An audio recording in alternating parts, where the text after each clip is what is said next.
Help, help! I'm in charge of running the United States and I don't know what to do.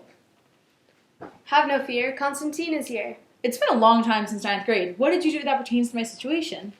I stepped up to the throne and reformed Eastern ancient Rome, granting toleration of Christians, reviving the economy, and increasing government power. Oh yeah, I know you. Didn't you also build a new capital, Constantinople? Yes, I did, and that would go on to be the capital of the Byzantine Empire, too. My reforms obviously lasted a long time, extending a second empire's lifespan due to its strength. That sounds great. I guess you can help. Back to the thing you said about the tolerance of Christians, which really affected modern America.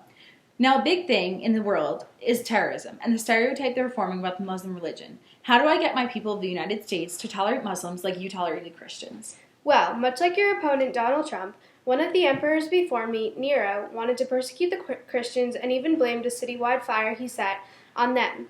While Trump replaces Christians with Muslims, you should use this as an example of what not to do, as Nero eventually committed suicide due to a threat of being murdered due to his poor rule. The persecutions. If you had an 83% of Americans, most likely wouldn't have been Christian, and a lot of value traditions bleeding into our culture wouldn't be thriving today. There may not be a 80-foot Christmas tree at the Rockefeller Plaza or even the annual White House Easter egg hunt, which more than 38,000 people attend. What should I do once they are tolerated? I know that your empire was very diverse, full of different people from your conquered territory.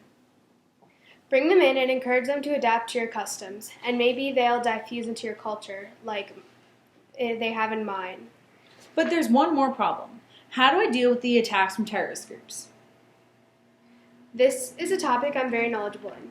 During my rule and Diocletian's rule, Rome was under multiple attacks from invaders wanting to seize the empire. A big one especially was the attack by the Visigoths, surrounding our city, cutting off our food supply for 2 years before fully attacking.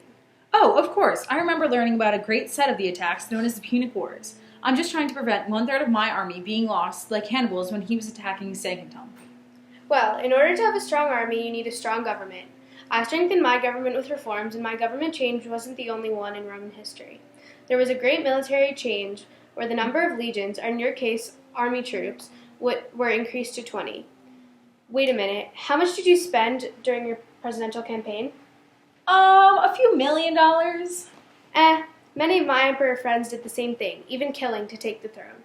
I know your capital, Constantinople, thrived off of trade just like the United States does with oil from the Middle East.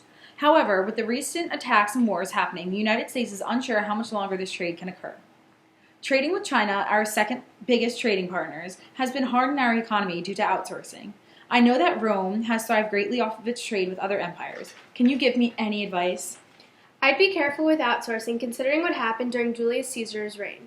He was able to get products like grain for much cheaper, causing the Roman grain farmers to lose their jobs and move to the capital to be homeless. This caused many civil wars and much turmoil. Thank you. Now I know that I have to balance U.S. products with outsourced products. Hopefully that will strengthen patriotism as well, because many people think there should be more U.S. products than outsourced products. I think you should listen to your people, because one of the major reasons of the fall of Rome is that many citizens stopped partaking in the military to fight for their country out of patriotism. This decline in members led to hiring mercenaries who couldn't care less about defending Rome. Thank you for your advice. I know patriotism is a key factor in being a world power. No offense, but that is a big reason that ancient Rome fell. None taken. Will that be all? Oh no, we just got it started. I have another problem with my Senate and government, due to the different ideas between Democrats and Republicans.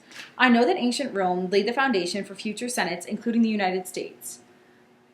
In a matter of fact, in 2013, our whole government shut down due to a disagreement between Republicans and Democrats about spending. With that being said, can you help me resolve these issues? Oh my gosh, your problems match up almost identically to 2 problems ancient Rome faced. Really? How so? Well, for one, to relate to your Democrat versus Republicans issue, at the start of our complex government, including a Senate, patrician and plebeian class citizens with government positions didn't always see eye to eye. This was such a big issue that a new position called the Tribune of Plebeians had to be created to make sure plebeians were properly advocated for. They could even veto unfair laws. Wow, that's so interesting. The President of the United States can veto laws as well, which is such a privilege for me, because I can reject any laws I deem biased towards a certain party. What did you say were the 2 similar problems? Well, I've been doing my research on the U.S. And I see that many people aren't necessarily happy with the raised taxes. Oh yeah, I was meaning to mention that. Please continue with your input. Well, another one of the main reasons Rome fell was the increase in taxes to support the government and military. This can be related to your 2013 shutdown, which was due to the spending of the government to support official salaries. Be careful with your raising taxes, as people have a deep connection with their hard-earned money. In ancient Rome, we used coins as our currency. This system of new coins was issued by Augustus. Oh right, didn't he also order a census like the one we use today? That was used to keep records on all those to be taxed. Taxes were paid for using the currency, which Diocletian made the same throughout all of Rome. He also fixed the prices of many goods and services to ensure a steady production of food and other goods. Didn't Diocletian also implement a reform which required sons to follow their father's occupations? Correct. The fathers would work as the women stayed home to manage the household. Obviously, the world of women has come a long way, considering I am president and can run the whole country, acting almost as an emperor. You're right. There are still many similarities, but a lot has changed. Both of our places of rule had a very diffused culture. This came from the diffusion of religion from the people we conquered. For example, the Etruscan people we conquered merged their gods and goddesses into the Roman polytheistic beliefs. Oh yeah, cultural diffusion seems to be the it thing now, as interracial marriage is completely normal. Also, current college students are the largest group of mixed-race people ever in the United States. Will that be all? Yes, thank you for all your wise words of wisdom. I will leave you with one last piece of advice.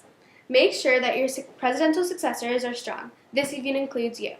I'm saying this because yet another reason for the Roman fall was weak rulers.